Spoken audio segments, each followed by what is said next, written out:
धन्यवाद सर। आप लोग यहाँ पे मेरे बुक लॉन्च में आए, उसके लिए बहुत बहुत धन्यवाद। और प्रभात सर, पीयूष सर और बिंदिया मैडम और प्रभात प्रकाशन की सभी टीम को, मेरे जैसे एक नए लेखक को मौका देने के लिए धन्यवाद सर।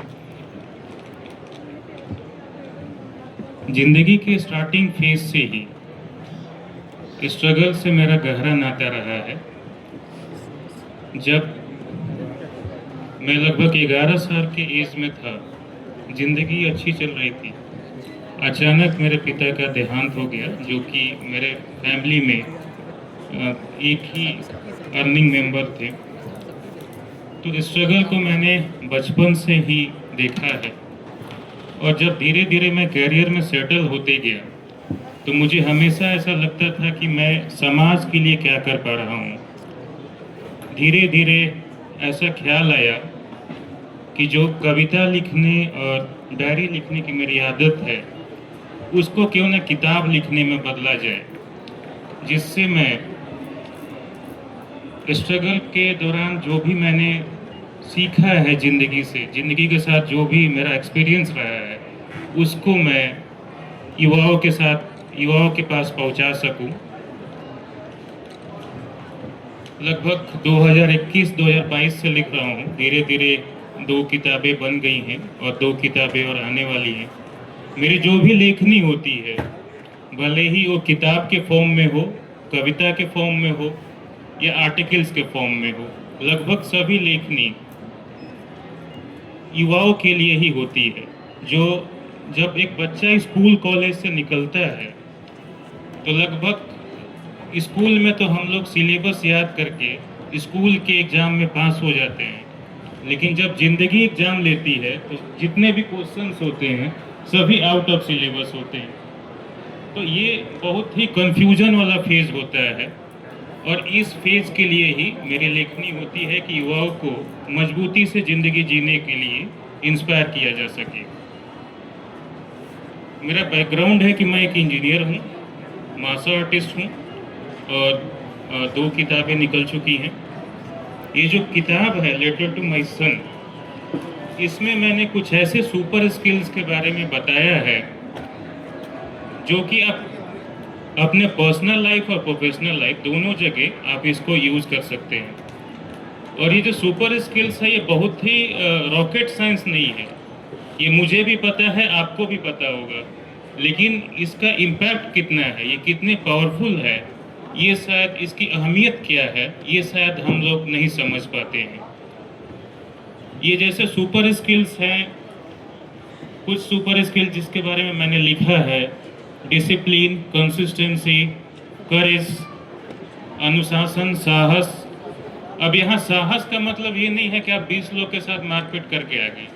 साहस का मतलब ये है कि अगर हमको कोई चीज़ सही लगता है तो भले ही दुनिया में कोई हमारा साथ ना दे, हम उस चीज़ को करेंगे। अनुशासन का मतलब ये होता है कि अगर हमने कुछ गोल्स निर्धारित किया है तो उस गोल्स तक पहुंचने के लिए जो भी एफर्ट्स हमें लगाने होते हैं, भले हमारा मूड हो ना हो, हम मोटिवेटेड हो ना हो, हम उस चीज़ को करेंगे।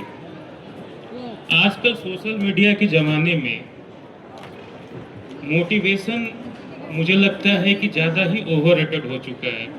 मोटिवेशन अच्छी चीज़ है, मैं मानता हूँ मोटिवेशन बहुत अच्छी चीज़ है, लेकिन आजकल लोग मोटिवेशन से एडिक्टेड हो चुके हैं। ये बहुत ही डिजास्टर आने वाला है। जब हम मोटिवेटेड होते हैं तो उस वक्त अपना काम करते हैं, और जब मोटिवेशन नहीं होता है, हमारा मूड नहीं होता है, तो हम उस वक्त अपना एफर्ट नहीं लगाते हैं। तो मुझे लगता है कि मोटिवेशन की जगह पे अगर हम डिसिप्लिन से दोस्ती करें तो शायद हम बहुत ही अच्छा काम कर पाएंगे। आप में से कुछ लोग अगर जिम जाते होंगे तो शायद आप लोग वे प्रोटीन या एनर्जी ड्रिंक लेते होंगे, लेकिन मेरा सवाल ये है कि क्या आप वे प्रोटीन या एनर्जी ड्रिंक से ही सरवाइव कर सकते हैं, या आपको एक बैलेंस डाइट भी चाहिए? तो मुझे लगता है कि डिसिप्लिन को बैलेंस डाइट जैसा देखते रहिए, उस पर चलते रहिए, और जब जब आपको एनर्जी ड्रिंक मिले मोटिवेशन का, आप अपना स्पीड जो होता है उसको तेज कर लीजिए, भाग चलिए आप। इसके साथ इस किताब के अगले हिस्से में मैंने हेल्थ और फिटनेस के बारे में लिखा है, क्योंकि मेरा मार्शल आर्ट का बैकग्राउंड रहा है। आप देखते होंगे कि बहुत ही फिट आदमी दिखने वाला, सिक्स पैक के साथ, मसल्स के साथ, अचानक उसका स्ट्रोक आ जाता है, हार्ट अटैक आ जाता है। तो हेल्थ और फिटनेस दोनों को कैसे हम बैलेंस करके चलें, इसके बारे में भी मैंने लिखा है। किताब के आखिरी भाग में जो इंडिया में जो सबसे ज़्यादा लोग मरते हैं 10 डिजीज से, और सबसे ज़्यादा अफेक्टेड होते हैं 10 डिजीज से, उसके बारे में मैंने लिखने का कोशिश किया है। और एक 15, 20, 25, 30, 35 साल के युवक को, यूथ्स को उस डिजीज़ के बारे में क्या जानना चाहिए कि होने का जो, उस डिजीज़ को होने का जो चांस है, संभावना है, उसको कुछ कम किया जा सके। मुझे लगता है कि किताब जो होता है एक गूगल मैप जैसा होता है। ये हमें डायरेक्शन तो दे सकता है, लेकिन इसका जो इसका सीख है उसको हमें खुद इम्प्लीमेंट करना होगा। अगर आपको यहाँ से न्यू दिल्ली रेलवे स्टेशन जाना है, आप कितना भी गूगल मैप देखते रहिए, दिन भर देखते रहिएगा, और अगर खुद कैब या टैक्सी बुक नहीं कीजिएगा, अगर खुद से आप ड्राइव नहीं कीजिएगा या पैदल ही नहीं निकलिएगा, तो कितना भी आप गूगल मैप देखें, आप यहीं पर रह जाइएगा। तो मुझे लगता है कि किताब से हम जो भी ज्ञान लेते हैं, सीखते हैं, उसको अपनी ज़िंदगी में इम्प्लीमेंट करना चाहिए हमें। इसके साथ करा है वो किताब, ये जो किताब है ये उसके ऊपर है। तो सर ये किताब हम लोगों को कैसे इंस्पायर करती है?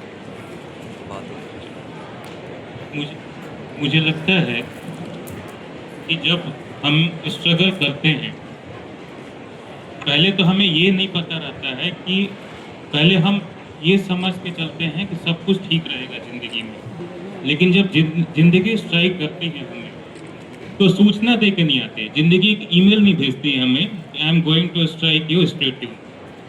ज़िंदगी अचानक आके हमें स्ट्राइक करती है। तो सबसे पहले तो हमें ये समझना होगा कि ज़िंदगी के एग्ज़ाम के जो भी क्वेश्चंस हैं ये सिलेबस से नहीं आएंगे। उसका जो भी स्कूल में हम लोग फार्मूला याद करके एग्ज़ाम पास कर सकते हैं, लेकिन ज़िंदगी में नहीं। ज़िंदगी में हमें खुद अपना फार्मूला बनाना होगा।